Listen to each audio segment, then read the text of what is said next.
The movie begins with a man named Sonny who leaves his home and comes to a big city in search of a mechanic job. After a whole day of tiring travel, when he finally reaches the garage for the interview, he finds out that the job has already been given to someone else.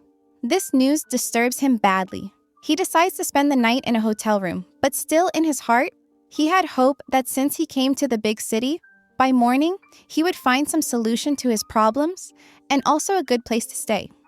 Tired, he sits on a bench and tries to sleep there. On the other side, we are shown an old man named George. When George is walking towards his car, he suddenly feels as if someone is following him. His feeling was right because a thief was chasing him. As soon as the thief reaches him, he attacks George to loot him. George fights back to save himself, but the thief is stronger and begins to overpower him. Sonny, who is sitting at a distance on the bench, watches everything. When he realizes that the fight has become intense, he jumps in to save the old man. After a couple of punches, the thief panics and runs away. George thanks Sonny for saving his life. At that moment, the police also arrive there. George explains everything to the police, telling them what just happened and how Sonny saved him. He even says that if Sonny wasn't there, he might not have survived today. While George is talking, his wife also arrives. He introduces her to everyone.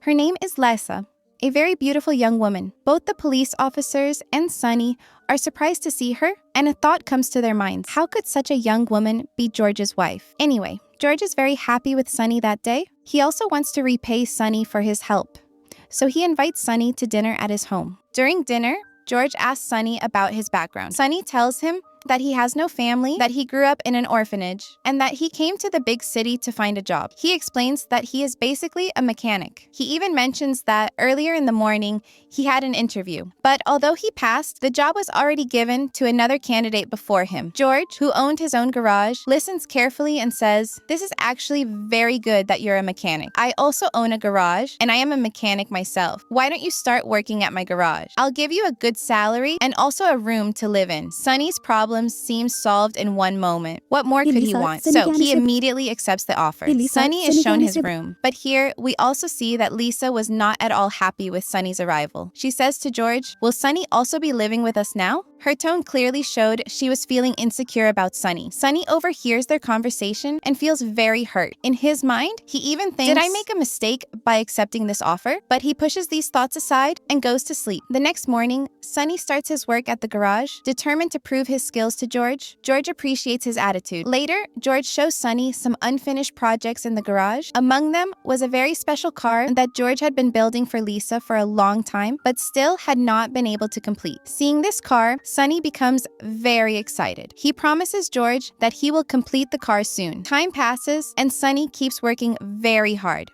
His dedication not only impresses George, but also Lisa, who gradually begins to change her attitude toward him. Sonny's effort even helps the garage business grow, which satisfies George even more. Sonny also notices that Lisa keeps a constant eye on him. She doesn't openly show whether she's happy or upset with him, but whenever Sonny looks at her, he can't help but smile. One night, Sonny sees Lisa watching him from her bedroom window, which makes him suspicious that maybe she is beginning to like him. As days pass, their silence toward each other reduces. One day, when Sonny is looking at Lisa, she angrily confronts him. "What's your problem? Why do you keep staring at me like this? If I catch you staring again, I'll make sure you're fired from this job."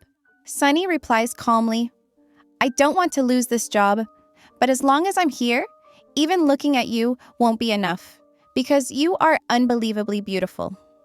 Here, Sonny finally confesses his feelings. He then asks, "You are so beautiful.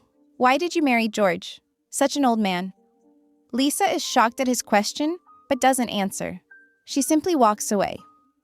After she leaves, Sonny keeps thinking about her for hours. Later that night, during dinner, George asks Sonny to bring some wine glasses from the kitchen. When Sonny goes to the kitchen, he finds Lisa washing dishes. At that moment, he stands very close to her and cannot stop himself from touching her. Surprisingly, Lisa does not stop him. But before anything more could happen, George's voice is heard, and Sonny quickly steps back and leaves. In his room that night, Sunny feels embarrassed about what he did in the kitchen. He keeps wondering what Lisa might be thinking about him now. The next day, when Sunny was searching for some missing car parts, he informed George about it. George also became very excited and immediately took the address from Sunny, then left to collect the part. As soon as George left, Lisa came to Sunny and began talking to him personally. Their conversation brought them even closer, and after some time, both of them became intimate. A little while later, George returned with the missing car part they needed. Together, George and Sunny worked for hours in the garage, until finally they completed the special car. Now, the car was running perfectly. George was extremely happy because he had made this car as a gift for Lisa. Lisa, too, was thrilled and very excited to receive this car. That night, they celebrated the car's completion. George and Sunny sat together, drinking and enjoying. But since George was an old man, after drinking too much, he soon fell asleep. This gave Sunny another opportunity to get close to Lisa. While lying beside her, Sunny asked, "You never told me. Why did you marry George?" At this moment, Lisa opened up and confessed, "I married him for his wealth. But after marriage, when you came here, I began to like you. My heart started telling me that I should live with you, not him." Hearing these words was like heaven for Sunny. For the first time in his life, someone confessed love to him. His happiness knew no limits. The next day, George took Sunny to his fields. George explained that his land was already very costly, and in the coming days, a new highway would be built nearby, which would double its value. George's plan was to build a racing track there, from which he could earn huge profits. Listening to all this, Sunny was very impressed. Later, he shared this entire information with Lisa. Lisa realized that George was far wealthier than she thought, but now the problem was that she couldn't spend her entire life with George. She wanted George's wealth, but dreamed of living her life with Sunny. So Sunny and Lisa made a plan together. They would remove George from their way. Sunny, who had years of experience working in garages, used his knowledge to design a trap to kill George. The next day, he showed Lisa the setup in the garage. He placed a tractor under a lever system in such a way that if the lever was pulled, the tractor would fall directly on a person beneath it, making it look like a complete accident. To demonstrate, Sunny even placed a watermelon under the setup. When the lever was pulled, the tractor fell and smashed it, convincing Lisa. Sunny explained to her that if they killed George this way, no one would ever suspect them. It would only look like an accident. Everything was set. Their plan was ready, and soon it was time to execute it. According to the plan, Sunny's task was to bring George under the tractor, while Lisa's task was to pull the lever at the right time. The next morning, Sunny took George into the garage and told him, "There's some problem with the tractor that I can't figure out." Both of them bent down under the tractor to check it. At the right moment, Sunny quietly moved away and Lisa pulled the lever. In that instant, the tractor fell directly onto George, killing him on the spot. In the process, Sunny also injured his hand and couldn't move properly. Lisa wanted to help him, but Sunny told her, "It's better that you leave the house right now to buy something. If you stay here, it will be dangerous for you." Holding his injured hand, Sunny himself called the police and reported the accident. The police soon arrived. A little later, Lisa also came back, pretending as if she had just learned about George's death. But here, Lisa made a mistake. She returned without bringing any items with her, and her overacting immediately raised suspicions in the minds of the detectives. They began to think that something was not right. At first, they believed it was an accident, but now they started treating it as a potential murder. The investigation began with Sunny, as he was present at the scene of George's death. Sunny, with full confidence, told the detectives his prepared story. He said that the lever had stopped working, which caused the chain to slip, and the tractor accidentally fell on them. In that accident, George died, and his own hand was injured. The detectives didn't fully believe him, but since there was no evidence against Sunny, they couldn't take action and had to let him go. After George's funeral, Sunny and Lisa started living together. They also began working on George's plan, building a racing track on the fields. Just as George had predicted, the new highway was constructed nearby, doubling the value of their land. Their racing track was soon completed, and races began. Both Sunny and Lisa became extremely rich.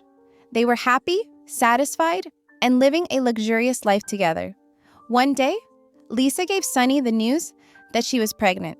Sunny was overjoyed by this news. They both started dreaming of their future together. But even after 6 months, the police continued investigating George's case. When the medical report arrived, it revealed something shocking. The tractor had actually been dropped twice on George. Sunny denied this, claiming he had already told them everything he saw. That's when the detectives showed him a video they had found of Lisa. In the video, Lisa was practicing how to pull the lever. This was proof that George's death was not an accident, but a murder planned by both Sunny and Lisa. However, since there was no direct evidence against Sunny, they could not arrest him. But Sunny now knew that the police were watching him closely. And because the evidence was against Lisa, soon she would face legal action, putting both her and the baby's life in danger.